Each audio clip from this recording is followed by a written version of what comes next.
વિક્રમ સંવત 2079 આસોવદ પડ્યો. તારીખ 29/10/2023 રવિવાર. શ્રી સ્વામિનારાયણ મંદિર કુંડલધામ દ્વારા ચાલતી રવિસભા કુંડલધામે સ્ટેજ કુટીરે વાલા વાલા રાજાધીરાજ મહારાજ, નાના મહારાજ, હરિકૃષ્ણ મહારાજ, પૂજનીય આપ સર્વે વાલા સંતો હરિભક્તોની સાનિધ્ય આજે આપણે રવિસભા ભાગ 33માં આવ્યા છીએ. આવો નજીક થઈએ. ભાગ 33, રવિસભા 33. સિદ્ધાંતવાદી. આજનો ટોપિક છે સિદ્ધાંતવાદી. કોઈના હૃદયમાં રહેવું એટલે દુનિયાના સૌથી મોંઘા દસ્તાવેજ વાળા ઘરમાં રહેવું. ગમે ત્યાં તો બધા જ રહે, પણ કોઈના દિલમાં રહેવાનું કામ બધાથી થાય એવું નથી. કોઈક જ એવા હોય છે જે સામી વ્યક્તિના દિલમાં પોતાના સદગુણોને લઈને વાસ કરે છે. આ દુનિયામાં હું અને તમે અને બીજા કોઈના દિલમાં વાલા લાગીએ અને એના હૃદયમાં રહેતા હોઈએ, એ પ્રેમથી આપણને એના હૃદયમાં રાખતા હોય એવું બને. કોઈ વ્યક્તિને એક વ્યક્તિ હૃદયમાં રાખે, કોઈને 5, કોઈને 50, કોઈને 1000, 5000, 10,000. કોઈક તો એવા સદગુણીને એવા મહાન હોય,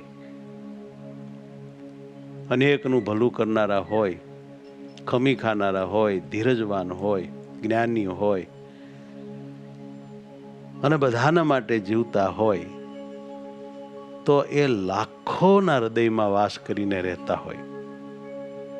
એને લાખોના લાડીલા કહેવાય, લોક લાડીલા કહેવાય, હવના હૈયાના હાર કહેવાય, તારણહાર કહેવાય, સુખદાતાર કહેવાય. એવું થાવું એ નાની સૂની વાત નથી, એ થોડું કઠણ છે. આ દુનિયા મતલબના પાયા ઉપર જ રચાણેલી છે.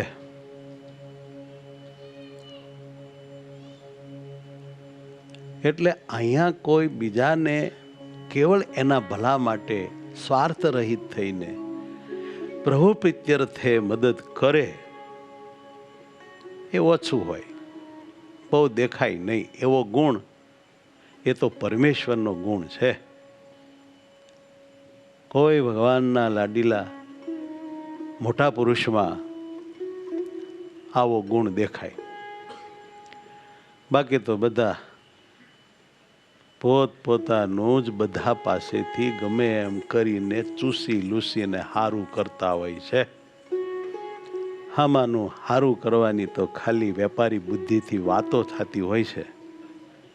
બાકી તો સિદ્ધાંતને નેવે મૂકીને આમાંનું જે થવું હોય થાય, મારું હારું થઈ ગયું એટલે આખી દુનિયાનું થઈ ગયું, આવી મનોવૃત્તિ વાળા માણસોની તાણ જ નથી. એ કોઈના દિલમાં વાસ કરીને ન રહે એ બહુ સ્વાભાવિક છે. અને આ દુનિયાનો એવો નિયમ છે કે હું અને તમે જ્યાં સુધી કોઈકના કાંઈક કામના હોઈએ, ઉપયોગના હોઈએ, ત્યાં સુધી જ એને આપણામાં હેત, પ્રીત કે મમતા હોય છે. જેથી એને ખબર પડે કે હવે આ વ્યક્તિ આપણા કામનો બહુ છે નહીં, એટલે તરત જ એના વ્યવહારમાં, વર્તનમાં, વાણીમાં ફેર પડી જતો હોય છે. કોઈ વ્યક્તિ અનેકના ભલા માટે પોતે ઘસાતો હોય, પોતાનું કામ રોકાવીને, ઊભું રાખીને, બગાડીને, ઓછું કરીને, પોતાનો લાભ જતો કરીને આમાં વ્યક્તિના લાભને જોનાર, ભલું કરનાર, એનું દુઃખ ટાળનાર જે વ્યક્તિ છે એ આપણા દિલમાં વાસ તો કરે છે. કેમ જે એણે આપણા માટે બહુ કર્યું છે, કરે છે ને કરશે એવી પાછી આપણને આશા છે, એટલે આપણા દિલમાં એનું સ્થાન હોય ને રહે. પરંતુ એ વ્યક્તિમાં આપણને તો ત્યાં સુધી જ પ્રેમ રહે છે, ભાવ રહે છે કે એ આપણા કામનો હોય ત્યાં સુધી.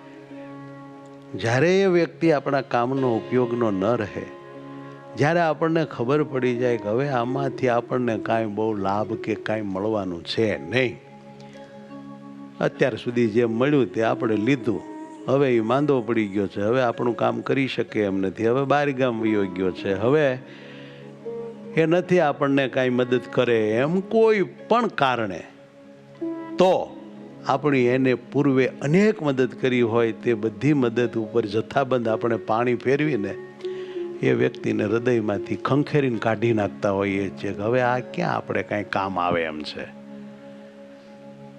એટલે આપણે એ સ્વાર્થની જ મૂર્તિઓ છીએ. કદાચ હામો કોઈ નિસ્વાર્થી પુરુષ આપણને મળે, પણ આપણે જાતના સ્વાર્થી, એ નિસ્વાર્થીને તો ઉપયોગનો હોય ત્યાં સુધી નમન કરશું અને પછી તો તું ત્યાં ને હું અહીંયા એમ જીવવાના છીએ. આ હકીકત મેં આપની આગળ પ્રસ્તુત કરી. શાયદ કડવી લાગે, ઠીક ન પડે આ વાત, પણ સત્ય છે એ તો છે જ. આપણને બધાને દિલમાં એવું સદા રહે છે કે હામો વ્યક્તિ સિદ્ધાંતવાદી હોવો જોઈએ, સાચા બોલો હોવો જોઈએ, પરોપકારી હોવો જોઈએ, એણે મને મદદ કરવી જોઈએ, મારું ભલું કરવું જોઈએ, એણે એનો સ્વાર્થ ન જોવાય, અમારું જોવું જોઈએ, મારું જોવું જોઈએ, અમારું શું એણે કર્યું, અમારું શું એણે સારું કર્યું, એવો આપણા બધાના દિલનો ભાવ હોય છે, વિચારો હોય છે. પણ ત્યારે આપણે બીજાનું હું સારું કરી નાખ્યું છે એ કહો ને. જે અપેક્ષા બીજાની પાસેથી સદાય રાખીએ છીએ તે બીજાની અપેક્ષા આપણે શું પૂરી વાળી, શું ભલું બીજાનું કર્યું, શું પરોપકાર કર્યો, શું એના ઉપયોગમાં આવ્યા. આપણે આખી જિંદગી મતલબી રહ્યા છીએ અને બીજાને પરોપકારી માની કરાવી અને આપણી મદદમાં લેવાની વાસના પાછી જાતી નથી. કાનો સમજ્યા કે હું સ્વાર્થી છું, હામો માણસ સ્વાર્થી હોય, મારે શા માટે એની પાસેથી બહુ પરોપકારની ભાવના અને એની મદદ લેવાની વાસના રાખવી જોઈએ. હું ક્યાં કોઈને મદદ કરું એવો છું, મારું જ પહેલાં જોવ એ જાતનો છું, તો બીજા મારું જ જોવે એવું કેવી રીતે બને. તેમ છતાંય આ દુનિયામાં ઘણા એવા મોટા માણસો થયા છે કે જેણે બધાનું ભલું ઈચ્છ્યું છે, બધાનું ભલું કર્યું છે, પોતે ઘસાઈને પણ હામાને લાભ આપ્યો છે. પણ એવાને ઓળખે એવા આ દુનિયામાં ક્યાં છે મતલબીઓ. આ સંસાર હાવ મતલબીઓ સંસાર. ઘડીક આપણને કોઈક લાભ આપે તો સારું લાગે, પણ જ્યારે કોઈ પણ પરિસ્થિતિને કારણે એ આપણને મદદ ના કરી શકે એટલે આપણો તોબડો તરત ચડી જાય છે. બરોબર. થોડીક વાત સારી છે. કોઈના હૃદયમાં રહેવું એટલે દુનિયાના સૌથી મોંઘા દસ્તાવેજ વાળા ઘરમાં રહેવું. બધાથી રહેવાતું નથી. બધાથી પરોપકારીને દયાળુને સૌનું ભલું કરનારા તરીકે જીવવાનું ભાગ્યમાં કે એની શક્તિમાં હોતું જ નથી. લેખક ડૉક્ટર નિમિષ મુંગરા સંવેદનાની સરવાણીમાંથી આપણે એક આ વાર્તા લીધી છે. ધ્યાનથી સાંભળો. દરરોજ નિસર્ગ પોતાના પિતા પર દોષારોપણ કરતો હતો. છોકરો એના બાપ ઉપર હંમેશા દોષો નાખતો. લગભગ બધા ઘરે આ જ હોય. છોકરા એના બાપ ઉપર, મા ઉપર દોષારોપણ ન કરે તો ભાઈ આ સંસાર નિસ્વાર્થની નીમ ઉપર ઊભો થયો ઓલો ગણાય ને. આ તો હાવ સર્વસામાન્ય વાત છે. વાતની વાતે દોષારોપણ તો કરે જ. આ નિસર્ગ કાયમ એના બાપ ઉપર દોષારોપણ કરતો. નિસર્ગનો વિષય એક જ હોય, ગમે તે વાત થતી હોય, ગમે તે પ્રસંગ હોય, એનો વિષય એક જ હોય, મારા માટે મારા પપ્પાએ શું કર્યું? બોલો, શું કર્યું? આવા મરડાયેલા ઠેડાયેલા કેટલાય છોકરા છોકરીઓ આ સંસારમાં છે. મા બાપને એમ થાય કે અરે રે, આ સંસારમાં ન પડ્યા હોત તો સારું હતું. કયા ભાવના લેણિયાતા પ્રગટ થયા, મારે ઘેરે લોહી પી ગયા, આને જન્મ આપ્યો, ભણાવ્યા ગણાવ્યા મોટા કર્યા. કોઈ ગુણ આને નથી અને ન પણ હોય. કેમ? જે માતા અને પિતા પુત્રને જન્મ આપે, ભણાવે ગણાવે મોટા કરે, બધું કરે, પણ એ ક્યાં નિસ્વાર્થ બુદ્ધિથી કરે છે? એને છોકરામાં મમતા, હેત, આંધળો મોહ ધૃતરાષ્ટ્રના જેવો કે મારું નામ રોશન કરશે, મારી સેવા કરશે. કેટલોય સ્વાર્થ હોય છે. ત્યારે છોકરાના લાલન પાલન થતા હોય છે. પશુ પક્ષીઓના જેવું માણસમાં નથી. છોકરા જો ન ધ્યાન આપે તો મા બાપ નહીં મોગરો મરડાઈ જાય છે, ઠરડાઈ જાય છે. એ ઘરો ઘર બકતા ફરે છે, એ અમે ભણાવ્યા ગણાવ્યા મોટા કર્યા, મારા દીકરા કાંઈ અમારું કરતા નથી. આ છોકરા તો હાવ બગડીને બે હાલ થઈ ગયા છે. એને સ્વાર્થનો કાંઈ પાર જ હોતો નથી. આનું નામ સંસાર. ઠીક છે, હું બે બાજુ ઝાપટો મારું છું, પણ અહીંયા વાત છે બાપના સિદ્ધાંતવાદીપણાની, અને છોકરો એના બાપને સમજી શકતો નથી.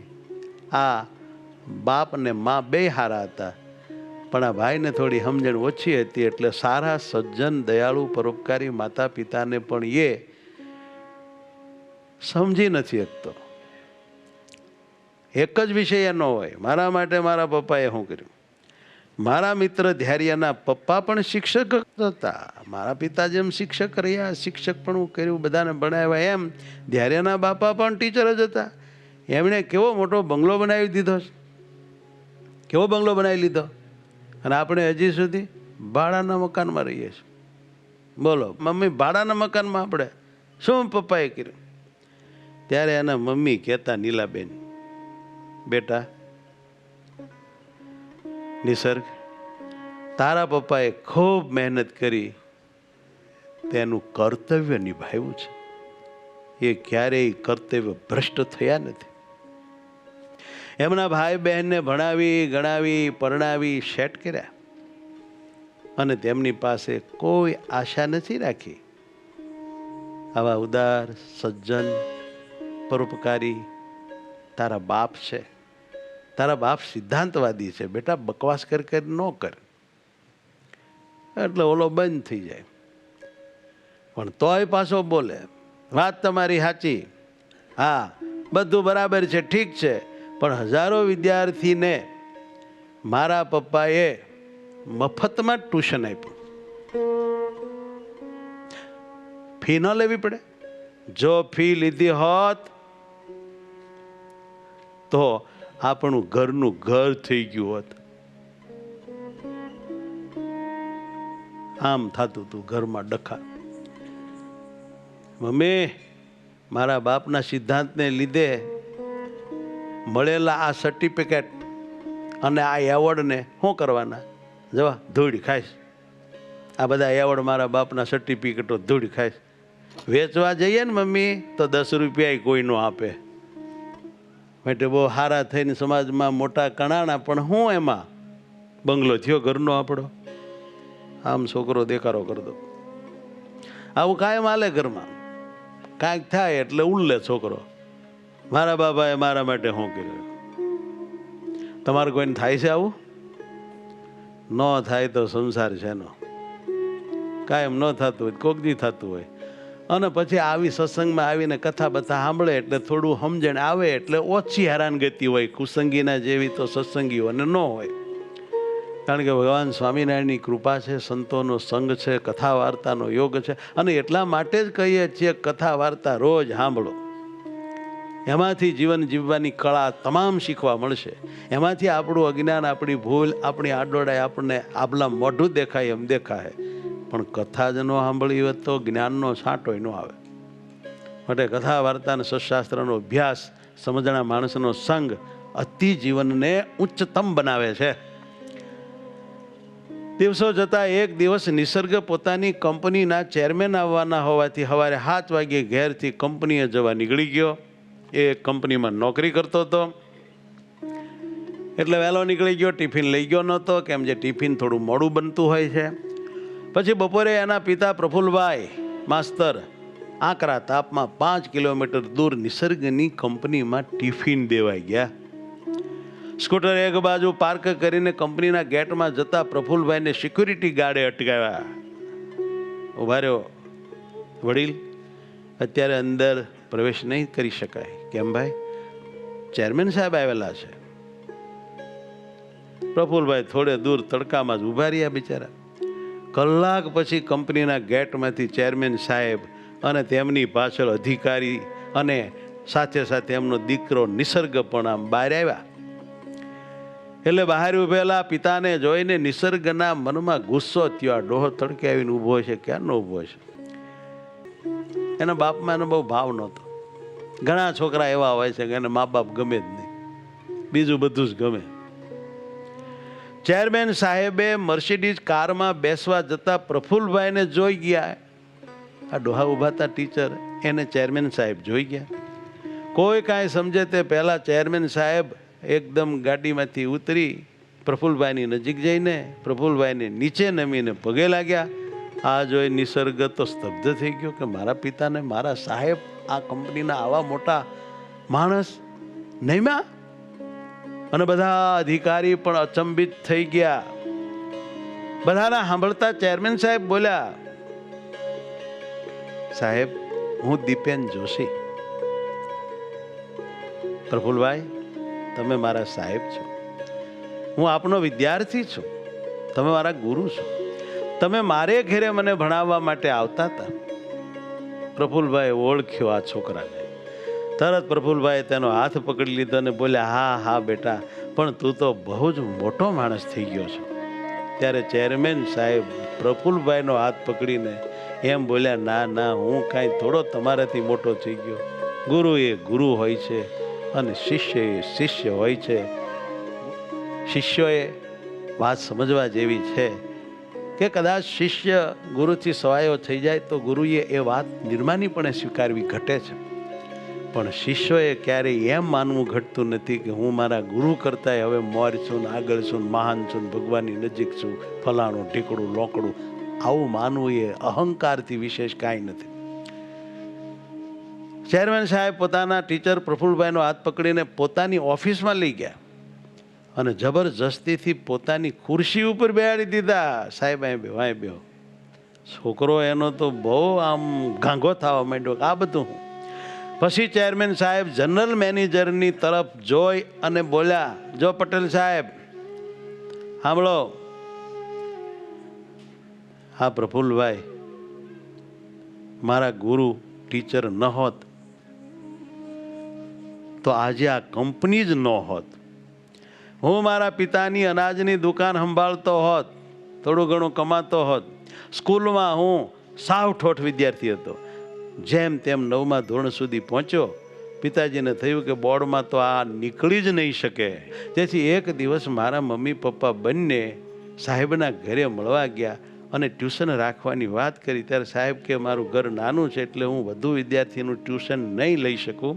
ત્યારે મારા પિતાએ કહ્યું કે સાહેબ ડબલ ફી લો, પણ તમે મારા ઘરે મારા છોકરાને ભણાવવા આવો, દીપેનને ભણાવવા આવો, પણ તમે અમારા તોફાની દીપેનને ભણાવીને ડાયો બનાવો. આથી સાહેબના દિલમાં દયા આવી, સહાનુભૂતિ જાગી અને ફી વગર મારે ઘરે ભણાવવા આવવા લાગ્યા. પહેલા દિવસે હું તોફાન કરતો હતો તેથી સાહેબે મને ધોઈ નાખ્યો હતો. કાં સાહેબ? સાહેબ થોડું હસ્યા. સાહેબ કડક બહુ છે, એના સ્ટાફને કહે છે. અમારા ગુરુ પ્રફુલ્લભાઈ કડક બહુ છે, એ મેં સાંભળેલું. એટલે પછી મારા તોફાન બધા કંટ્રોલમાં આવી ગયા, કારણ કે માર ખાવો એના કરતાં ડાયા થવું વિશેષ સારું લાગ્યું એને. સાહેબની ભણાવવાની રીત સૌથી અનોખી હતી. ધીમે ધીમે મને ભણવાનું પછી ગમવા લાગ્યું અને પછી સાહેબના માર્ગદર્શન મુજબ મહેનત કરતાં કરતાં 10મા ધોરણમાં સારા માર્ક સાથે પાસ પણ થઈ ગયો. મારા મમ્મી પપ્પાએ રિઝલ્ટના દિવસે પેંડાનું બોક્સ અને સાથે 50,000નો ચેક આપ્યો, પરંતુ પટેલ સાહેબે ચેક ન લીધો. પછી સાહેબના માર્ગદર્શન મુજબ મહેનત કરીને 11મી પાસ અને 12મા ધોરણમાં પણ સારા ટકા સાથે ઉત્તીર્ણ થયો. ચેરમેન સાહેબ પટેલ સાહેબની સામું જોઈ બોલ્યા, સાહેબ, મારા તમે ગુરુ છો. તમે મારા જેવા એક પથ્થરને હીરા જેવો બનાવી દીધો છે. ત્યારે પ્રફુલભાઈ કહે, તમે તો હીરા જ હતા, હીરા જ દીપેનભાઈ જોશી. ફક્ત ઉપર રાખ ચડેલી હતી, મેં તો ફક્ત ફૂંક મારવાનું જ કામ કર્યું છે. ચેરમેન ફરીથી મેનેજર અને નિસર્ગ તરફ જોઈ કહે, સાહેબ સિદ્ધાંતવાદી છે. સાહેબ મારા શિક્ષક સિદ્ધાંતવાદી છે. તેમણે પૈસા અને માન સન્માન સામું જોયું જ નથી. આખી જિંદગી પોતાનો ફાયદો જોયા વગર ઈમાનદારીથી ભણાવવાનું કામ કર્યું છે. મારા પિતા પણ ઈમાનદાર હતા. તે અનાજના વેપારી હોવા છતાં કોઈ દિવસ અનાજમાં મિલાવટ કરતા નહીં, ખોટું કરતા નહીં, કોઈને ખોટો માલ પરોવી દેતા નહીં. અને આજ એમનું જ ફળ અમે ભોગવીએ છીએ. પછી પટેલ સાહેબ સામું, ગુરુ સામું જોઈ અને દીપેન જોશી બોલ્યા, સર, તમે હજી તમારા જૂના જ મકાનમાં રહો છો કે મકાન બદલાયું? પ્રફુલભાઈ બોલે ન બોલે એ પેલા નિસર્ગ એકદમ બોલી ગયો. ચેરમેન સાહેબ એ જૂના પુરાણા મકાનમાં રહી છે. નિસર્ગના અવાજથી, જવાબ દેવાની સ્ટાઇલથી એના મગજમાં રહેલી છુપી નારાજગીને ચેરમેન સાહેબ સમજી ગયા. ચેરમેન સાહેબ બોલ્યા, સર, આજે હું તમને ગુરુ દક્ષિણા રૂપે એક 3 BHK ફ્લેટ તમારા નામે કરું છું. આ ગુરુ દક્ષિણા માટે પ્લીઝ મને ના ન પાડતા. મારી કામની વ્યસ્તતાને લીધે હું આપને ગુરુ દક્ષિણા આજ દિન સુધી આપી શક્યો નથી. આપવામાં ઘણો મોડો પડ્યો છું, માટે પ્લીઝ આપ ના ન પાડતા. મારો એ મોડો પડ્યો એ બદલ ગુનો માફ કરો. પછી નિસર્ગ તરફ જોઈને બોલ્યા, તારા લગ્ન થઈ ગયા? નિસર્ગે નીચું જોઈને બોલ્યો, સર, સર, માંડ માંડ કરીને એમ ટેમ કરીને સગાઈ જેવું તો થયું છે, પણ સસરાએ શરત મૂકી છે, ઘરનું ઘર લ્યો પછી જ લગ્ન લેવાના છે ને સગાઈ તૂટી જાય. આ તો તમે કીધું તો કે અમે લેવાના જ છીએ, એટલે આપણે જરા કર્યો છે હાંધો, પણ નહીં લો તો લગ્ન નહીં થાય. મોટી મુશ્કેલી છે આ સંસારમાં. બધા દીકરી ઘરને પરણાવે છે, કોઈ વરને પરણાવતા નથી. પછી દીકરી સુખી થાય કે દુઃખી થાય, જે થવું હોય થાય. છોકરી હવે ઘરને આપે છે, વરને નહીં. વારે વાહ સંસાર. ઘરનું ઘર લ્યો પછી જ લગ્ન લેવા છે. ચેરમેન સાહેબે તરત જ કોઈકને ફોન કર્યો અને એની સાથે વાત કરી. આમ બહાર જઈને વાત કરી આવ્યા. પછી આવીને કહે, કોઈ ચિંતા કરવાની જરૂર નથી, લગ્ન માટે ઇમ્પિરિયલ પ્લેસ હોટલ બુક થઈ ગઈ છે. નિસર્ગ કહે, પણ સર, એ તો બહુ જ મોંઘી છે. ચેરમેન કહે, ઇમ્પિરિયલ પેલેસનો માલિક પણ તારા પિતાનો વિદ્યાર્થી છે. તેમને મેં વાત કરી તો કહે, મારે પણ સર માટે કંઈક કરવું જોઈએ. સરે મારે માટે બહુ કર્યું છે. હું પણ સરને લીધે જ આ મુકામે પહોંચ્યો છું. ખાલી હોટલની પાર્ટી લોન્ચ જ નહીં, લગ્નના જમણવારનો ખર્ચો પણ મારા તરફથી. તમારે ફક્ત તારીખ કહેવાની છે. આ વાત સાંભળીને પેલો નિસર્ગ હતો એના બાપાના સિદ્ધાંતવાદીપણા માટે ખુશ થઈ ગયો. સિદ્ધાંતવાદીપણા માટે કે આ બધું મફત મળ્યું એના માટે, પણ ખુશ થઈ ગયો એ વાત પાકી. ખુશ થતો બે હાથ જોડીને બોલ્યો, બહુ બહુ ધન્યવાદ, thank you sir, thank you. આવો છે આ સંસાર. આખું પિક્ચર જોઈ લો તમે, એમાં આપણે જીવીએ છીએ. હવે આપણે આપણા આત્માના કલ્યાણનું કરવું કે આ બધા મતલબિયા માટે મરી મટવું, એ આપણે વિચારવાનું છે. હવે સંસાર પરિવારને બધું રીસના કાન પકડાવે એમ વળગાડીને કુંડલમાં રહીને સમર્પિત થઈને હરિગુણ ગાઈને જીવ શુદ્ધ કરીને ધામ ભેળા થવું, કે હજી આ બધાના લગડા ગધાડાની જેમ તાણ્યા જ કરવા, એ આપણે જોવાનું છે. ચેરમેન સાહેબ કહે, ધન્યવાદ મને નહીં, એલા નિસર્ગ, ધન્યવાદ તારા પિતાશ્રીને કે. આ બધું તેની પુણ્ય કમાઈ છે, તેમના સિદ્ધાંતનું ફળ છે. પણ મને એક વચન આપ નિસર્ગ, તું જિંદગીભર તારા પિતાની સેવા કરીશ. બોલ, કરીશ ને? અને જો સેવા કરવાનું વચન આપ અને કરવાનો હો તો જ આ ફ્લેટ અને આ નોકરી રહેશે. ને ફ્લેટ નહીં મળે, નોકરીમાંથી કાઢી મૂકીશ. નિસર્ગ કે હા સાહેબ, એમ જ કરીશ. છે ને અલૌકિકતા? આને લૌકિકતા કહેવાય, અલૌકિકતા કહેવાય. હવે એક ડાયલોગ આવે છે બહુ સરસ. ઈમાનદારીથી કમાવા વાળાના શોખ ભલે પૂરા ન થાય.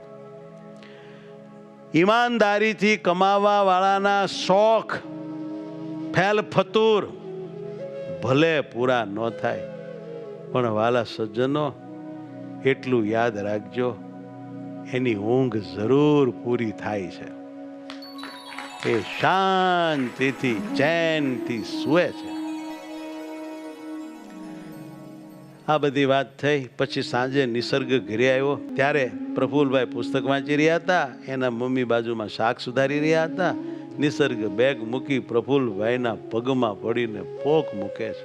પપ્પા, પપ્પા, હું તમને સમજવામાં ભૂલ્યો, મને માફ કરી દેજો પપ્પા, મેં તમને ઓળખ્યા નહીં. જોયો, બાપ દીકરો ભેળા રે પણ એકબીજાને ઓળખે નહીં, ગજબની અજ્ઞાનતા છે. મેં તમને સમજવામાં ભૂલ કરી પપ્પા, મને નહોતી ખબર કે સિદ્ધાંતવાદી વ્યક્તિત્વ કેવડું મોટું હોય છે. ખોટું ન કરીએ, નીતિમાં રહીએ ને બીજાને નિસ્વાર્થપણે આપણાથી થતી હોય તો સહેજે જે મદદ કરીએ એ કેટલી મહાનતા હોય છે, અને એ બીજાના હૃદયમાં કેટલું સ્થાન આપણું રાખતું હોય છે એ મને ખબર નહીં. પ્રફુલ્લભાઈએ ઊભા થઈ નિસર્ગને ગળે લગાડ્યો. બાપ દીકરાને આનંદ થયો. અને એટલા માટે કોઈકના હૃદયમાં રહેવું એ બહુ મોંઘી જગ્યામાં રહેવા જેવી વાત છે.